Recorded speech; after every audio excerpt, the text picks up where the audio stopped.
अस्सलामु अलैकुम वरहमतुल्लाहि वबरकातुहू। औज़ु बिल्लाहि मिनश्शैतानिर्रजीम। बिस्मिल्लाहिर्रहमानिर्रहीम। नहमदुहु व नसल्ली अला रसूलिहिल करीम व आलिहि तय्यबीन अत्ताहिरीनल मासूमीन। नाज़रीन किराम, सलामुन अलैकुम। आज हज़रत इमाम मोहम्मद तक़ी अलैहिस्सलाम की शहादत की तारीख़ है। आइए हम सब मिलकर अपने ज़माने के इमाम और मोहम्मद वाले मोहम्मद अलैहिस्सलाम की बारगाह में ताज़ियत पेश करें। यकीनन हम सब के लिए ये बहुत बड़ी मुसीबत की घड़ी और गमअंगेज़ साहत है, और हमें चाहिए कि हम हर इमाम की विलादत और शहादत के मौके पर अपने घर का माहौल ऐसा रखें कि हमारे घर के बच्चों को, घर के अफराद को मालूम हो कि आज फ़ला मासूम की विलादत है या फ़ला मासूम की शहादत है। इमाम मोहम्मद तक़ी अलैहिस्सलाम कमसिनी थे कि आपके वालिद इमाम अली रज़ा अलैहिस्सलाम की शहादत हो गई। यानी जिस वक्त आपके वालिद की शहादत हुई है, आपकी उम्र 8 बरस की थी। वालिद की शहादत के बाद आप मनसब इमामत पर फायज़ हुए। इमाम मोहम्मद तक़ी अलैहिस्सलाम की विलादत 10 रजब 195 हिजरी को मदीने में हुई, और आपके वालिद इमाम अली रज़ा और वालदा का नाम सबीका या खेज़रा के लक़ब से मशहूर हैं। आपके मशहूर अलक़ाब तक़ी, जवाद और कुन्नियत अबू जाफ़र है। चूँकि आपसे पहले इमाम मोहम्मद बाक़िर अलैहिस्सलाम की कुन्नियत अबू जाफ़र हो चुकी थी, इसलिए आपको अबू जाफ़र सानी कहा जाता है। कमसिनी में ही यानी 8 बरस की उम्र में आप मनसब इमामत पर फायज़ हुए। तो इमाम मोहम्मद तक़ी अलैहिस्सलाम की कमसिनी के सबब बहुत से लोग आपको इमाम मानने पर तैयार नहीं थे, इसलिए आपके मुतालिक तय लोगों ने यह किया कि आपका इम्तिहान लिया जाए। वक्त मुकर्ररा पर लोग जमा हुए। सवालात का सिलसिला 3 दिन तक जारी रहा। आपने हर सवाल का ऐसा तसल्ली बख्श जवाब दिया कि हर शख्स मुतमईन होकर उठा। इसी इल्मी वजाहत की बुनियाद पर कमसिनी के बावजूद अरबाब इक़्तिदार और उनके ज़ेर साया पलने वालों के दिलों पर आपकी हैबत व अज़मत का रोब तारी था। इमाम मोहम्मद तक़ी अलैहिस्सलाम अपने आबा व अजदाद की तरह इल्म, इबादत और अखलाक का बेहतरीन नमूना थे। मामून रशीद के दौर को इल्मी तरक्की का दौर कहा जाता है। ये इल्मी तरक्की आप और आपके वालिद इमाम अली रज़ा अलैहिस्सलाम के फैज़ का नतीजा थी। आपने दरबार शाही में बेशुमार इल्मी मुबाहिस किए। मामून के काज़ी क़ुज़्ज़ात यानी चीफ़ जस्टिस यहिया इब्न अक़सम से आपके मुबाहिस बहुत मशहूर हैं, जिसमें से एक बहुत ही अहम मुनाजरा जो शोहरत का हामिल है वो ये है कि भरे हुए दरबार में मामून की जानिब से एक इल्मी नशिस्त का एहतमाम किया गया, जिसमें उस वक्त के काज़ी क़ुज़्ज़ात यहिया इब्न अक़सम को इल्मी मसाइल पूछने के लिए आमादा किया गया।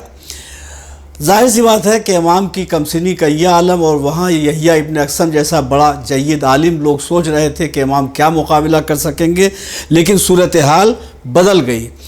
यहिया इब्न अक़सम ने बहुत सोच समझकर इमाम से एक सवाल किया, और ये सोचा था कि इसका जवाब इनके बस की बात नहीं। इस कमसिनी में ज़्यादा से ज़्यादा वज़ू, तयम्मुम, नमाज वगैरह के मसाइल ये बता सकेंगे, ये हालत एहराम में कफ़ारा वगैरह के मसाइल क्या बता सकेंगे। लिहाजा उसने सवाल किया कि जो शख्स हालत एहराम में शिकार करे उसका क्या हुक्म है। इमाम ने सवाल में इतने सवाल पैदा कर दिए, यानी एक सवाल उसने किया था, 22 शिक़ें पैदा की इमाम ने। 22 सवाल के अंदर 22 रुख निकाले। आपने कहा कि इस एक सवाल में 22 रुख निकलते हैं, ये बता कि तेरे सवाल का जवाब किस रुख से दिया जाए। इमाम ने जो सवाल में इतने सवाल पैदा किए तो वो तो बिल्कुल हैरत ज़दा रह गया। आपने उन सवालों का अलग अलग जवाब दिया। इमाम ने फरमाया कि ये बता कि उसने हरम के अंदर शिकार किया था या हरम के बाहर शिकार किया था। यानी देखिए, एक सवाल में दो सवाल हैं, हरम के अंदर शिकार किया था या हरम के बाहर शिकार किया था।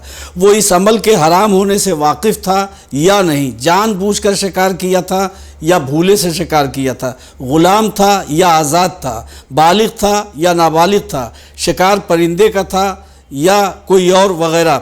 यहिया इतने सवाल में सवाल पैदा किया इसी तरह से कि यहिया मुतहय्यर रह गया और शिकस्त का एतराफ़ कर लिया। उसके बाद इमाम ने तफसील से हर एक सवाल का जवाब दिया। फिर मामून के कहने पर इमाम ने एक सवाल किया, उसका भी जवाब यहिया इब्न अक़सम न दे सका, और इमाम ने भी अपने सवाल का जवाब ख़ुद से दिया। ये देख कर पूरे दरबार में आपकी इल्मी हैबत का चर्चा हो गया।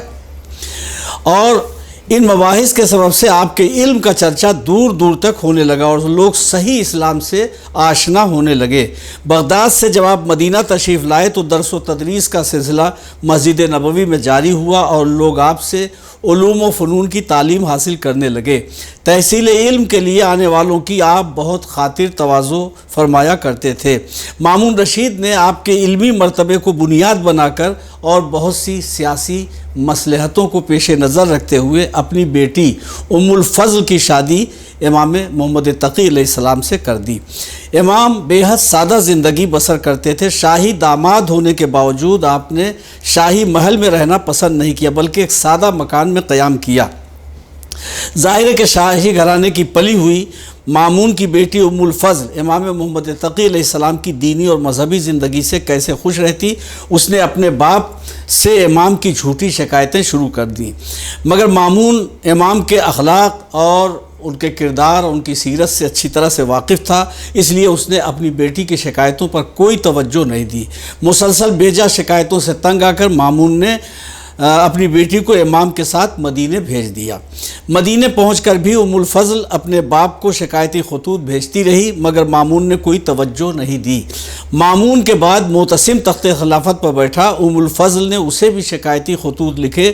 معتصم نے امام کو بغداد طلب کیا اور کچھ دنوں کے بعد ام الفضل کو ذریعہ بنا کر امام کو زہر دلوا دیا۔